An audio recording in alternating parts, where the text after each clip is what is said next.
Flight 571 Uruguay air force का एक विमान था जो 12 अक्टूबर 1972 को उरुग्वे के कार्टेल, चिली से उरुग्वे के मोंटेवीडियो जा रहा था। इस विमान में 45 लोग सवार थे, जिनमें से अधिकांश रग्बी खिलाड़ी और उनके समर्थक थे। हम एक रग्बी टीम चिले जा रहे थे, जवानी के जोश से भरे हुए। हर चेहरा खुशी से चमक रहा था, हर आंख में सपने थे। यह सफर सिर्फ एक मैच के लिए नहीं, बल्कि जिंदगी के नए एक्सपीरियंसेस के लिए था। मजेस्टिक एंडेस, ऊपर से एक ब्रीथ टेकिंग नजारा, कोई खतरा नहीं, सिर्फ एडवेंचर का जोश। ये पहाड़ अपनी शान में खड़े थे, जैसे हुमैन अपनी कहानी सुनाने के लिए बुला रहे हो। हम सब इस नजारे में खो गए थे, अपने आने वाले पलों के सपने देखते हुए। फिर एक भयानक पल में सब कुछ बदल गया। एक अचानक टर्बुलेंस ने हुमैन हिलाकर रख दिया। हर चेहरा जो अब तक खुशी से भरा था, अब डर और परेशानी से भर गया। प्लेन जोर से हिला, मेटल अनफॉरगिविंग पहाड़ से टकराया। एक ऐसे टकराव का एहसास जो हुमैन हमेशा के लिए बदल देगा। हर एक सेकंड एक इटर्निटी जैसा लग रहा था। हम रग डॉल्स की तरह इधर उधर फेंके गए। दुनिया स्नो और डेब्री के क्योटिक व्हर्लविंड में बदल गई। हर तरफ सिर्फ चीख पुकार और टॉस था, जैसे दुनिया अपनी आखिरी सांस ले रही हो। जब टॉस शंट हुआ, एक अजीब खामोशी छा गई। सिर्फ इंजर्ड लोगों की आवाजें और हमारे बुरे सपने का एहसास बाकी था। ये खामोशी इतनी गहरी थी कि हर एक सांस एक बोझ लग रही थी।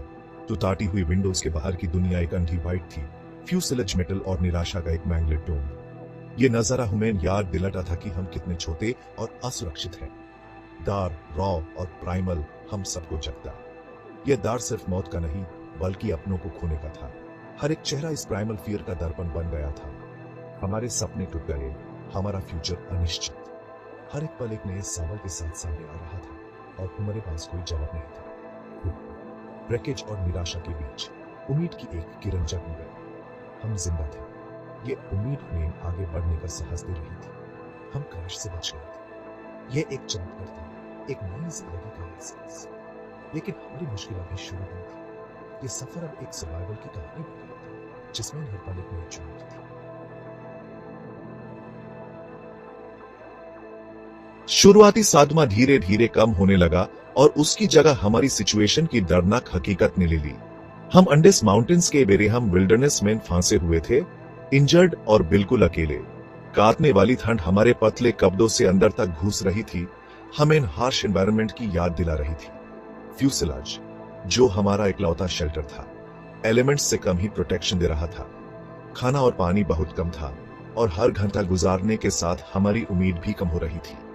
फिर भी इतनी बड़ी मुसीबत में भी ह्यूमन स्पिरिट बुझी नहीं। हमने एक दूसरे से हिम्मत ली। जीने का हमारा शरीर डिटर्मिनेशन अंधेरे में उम्मीद की किरण बन गया। हमने इंजर्ड लोगों की देखभाल की, जो थोड़ा खाना और पानी था यूज शेयर किया और जीने की हर कोशिश की।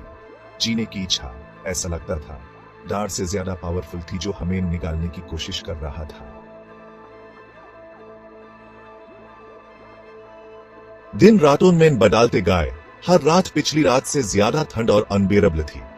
भूख हमारे पेट में चुभती थी, हमारी कम होती सप्लीस की याद दिलाती थी। कभी सुकून देने वाला स्नो, हमारा हाइड्रेशन का इकलौता सोर्स, अब अपनी ईसी ग्रिप से हमें चिढ़ाता था। निराशा छाने लगी, उसके ईसी फिंगर्स हमारे दिलों को जकाने लगे। फिर जैसे हमारी सिचुएशन काफी खतरनाक नहीं थी, एक और आफत आई। एक अवलांचे पहाड़ से नीचे आती हुई हमारे शेल्टर को दबा दिया, हमें बर्फ और स्नो के कब्र में जिंदा दफन कर दिया। हम में घबराहट फैल गई। जीने की लड़ाई और भी भयानक हो गई। हम सफोकेटिंग स्नो से बाहर निकले, सांस लेने के लिए तड़पते, हमारे शरीर बैटरेड और ब्रूज्ड और हमारी स्पिरिट्स ब्रोकन। सेक्शन 4, उम्मीद की एक किरण, नंदो की हिम्मत और जीने का फैसला। अवलांच ने अपना काम कर दिया था, हमारे दोस्तों की जान ले ली और हमें पूरी तरह से बर्बाद कर दिया। यह एक ऐसी तबाही थी जो हमने कभी सोची भी नहीं थी। हर तरफ सिर्फ बर्फ और तबाही थी और हमारे दोस्तों की यादें। उम्मीद, जो कभी एक टिमटिमाती लो थी, अब बुझती हुई लग रही थी। हर पल, हर घड़ी हमें लगता था कि अब बस अंत ही है। फिर भी निराशा की राख से एक चिंगारी भड़की। यह चिंगारी थी जीने की इच्छा, एक नई शुरुआत की आशा। हम जानते थे कि अगर हम यहीं रुके तो हम जरूर मर जाएंगे। यह जगह हमें जीने नहीं देगी, यह हमें मार देगी। हमें अपनी किस्मत अपने हाथों में लेनी होगी। यह फैसला आसान नहीं था, लेकिन जीने की इच्छा सबसे बड़ी थी। तभी मैं नंदो परादो अपने दोस्त रोबर्टो कानेसा के साथ एक ऐसा फैसला लिया जिसने सब कुछ बदल दिया। हमने सोचा अगर हम यहाँ रुक गए तो हम सब मर जाएंगे। हम उन खतरनाक पहाड़ों पर चढ़ेंगे, अनफॉरगिविंग एंडेस पार करेंगे और मदद ढूंढेंगे। यह एक आखिरी कोशिश थी, एक आखिरी उम्मीद। यह एक मजबूरी का गैम्बल था, एक सुइसाइड मिशन कुछ लोग कहेंगे, लेकिन हमारे पास और कोई रास्ता नहीं था। लेकिन हम जीने के लिए डिटरमिन्ड थे। हमने फैसला किया कि हम हार नहीं मानेंगे, हम जीतेंगे। हम अपने आप को, अपने गिरे हुए साथियों को, अपने सर्वाइवल के लिए लड़ने के लिए देने के पात्र थे। यह हमारी कहानी थी, जीने की कहानी, हिम्मत और फैसले की कहानी। सेक्शन 5, खतरनाक सफर, मौत के सामने हिम्मत और बलिदान। हमारा सफर ह्यूमन स्पिरिट की ताकत का सबूत था, नेचर की कठिन ताकतों के खिलाफ एक मजबूरी की लड़ाई। यह एक ऐसी कहानी थी जो सिर्फ हिम्मत और बलिदान से लिखी जा सकती थी। हर कदम एक नई चुनौती थी, हर सांस एक नई जीत। हम दिनों तक चढ़ते रहे, हमारे शरीर अपनी हद तक धकेल दिए गए। हर रात ठंड और अंधेरे में हमने अपने आप को संभाला। यह सफर सिर्फ शारीरिक नहीं, मानसिक भी था। पतली पहाड़ी हवा ने हर सांस को एक संघर्ष बना दिया। ऐसी हवाएं हमारे नाकाफी कपड़ों से काट रही थी। हर पल, हर घड़ी हमने अपने आप को याद दिलाया कि हम यहाँ क्यों हैं। हम थक चुके थे, भूखे थे और हार मानने के करीब थे, लेकिन हर थकन के बाद एक नई ऊर्जा का एहसास होता था।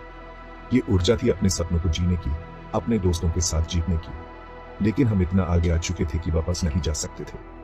हर कदम जो हमने पीछे छोड़ा वो हमें आगे बढ़ने के लिए प्रेरित करता रहा।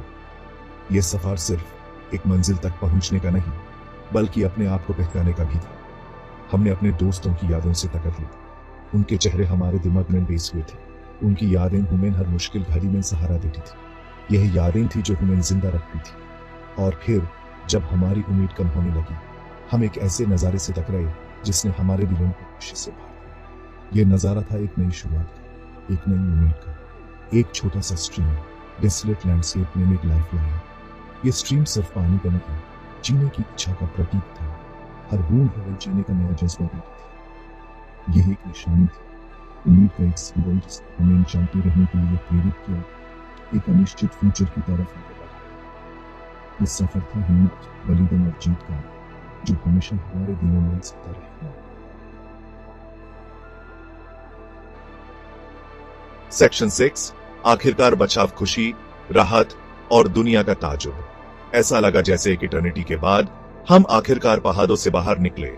हमारे शरीर बैटरेड, कपड़े फेट हुए, लेकिन स्पिरिट्स अनब्रोकन। हमने कर दिखाया, हम बच गए। एक अकेले शहर का नजारा, वास्ट विल्डरनेस में सिविलाइजेशन का एक बीकन। हमारे आंखों में आंसू ले आया। हमें मदद मिल गई थी, न सिर्फ अपने लिए बल्कि क्रैश साइट पर अपने दोस्तों के लिए भी। दुनिया हैरानी से देख रही थी जब हमारे मिराकुलस सर्वाइवल की खबर आग की तरह फैल गई। हमने 72 डेज की अनइमेजिनेबल हार्डशिप झेली थी। हमारी कहानी ह्यूमन स्पिरिट के रेजिलियंस का सबूत थी। रेस्क्यू ऑपरेशन खुशी और दुख दोनों से भरा हुआ था। उन लोगों के साथ एक बिटर स्वीट रियूनियन जिन्होंने उम्मीद छोड़ दी थी।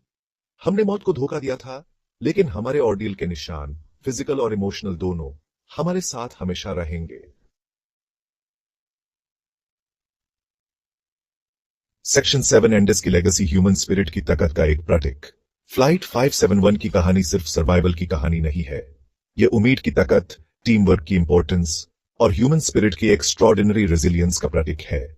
हमने अनइमेजिनेबल हॉरर्स का सामना किया, फिर भी हमने आगे बढ़ने, एक दूसरे का साथ देने और उम्मीद न छोड़ने की ताकत पाई। हमारी कहानी एक याद दिलाती है कि अंधेरे में भी जब सारी उम्मीद खत्म हो जाती है, ह्यूमन स्पिरिट बर्दाश्त कर सकती है। यह एक कहानी है जो दुनिया भर के लोगों को इंस्पायर करती है। अंधेरे के बीच उम्मीद की एक रोशनी हमें याद दिलाती है कि मुसीबत के बावजूद जीने की ह्यूमन विल जीत सकती है।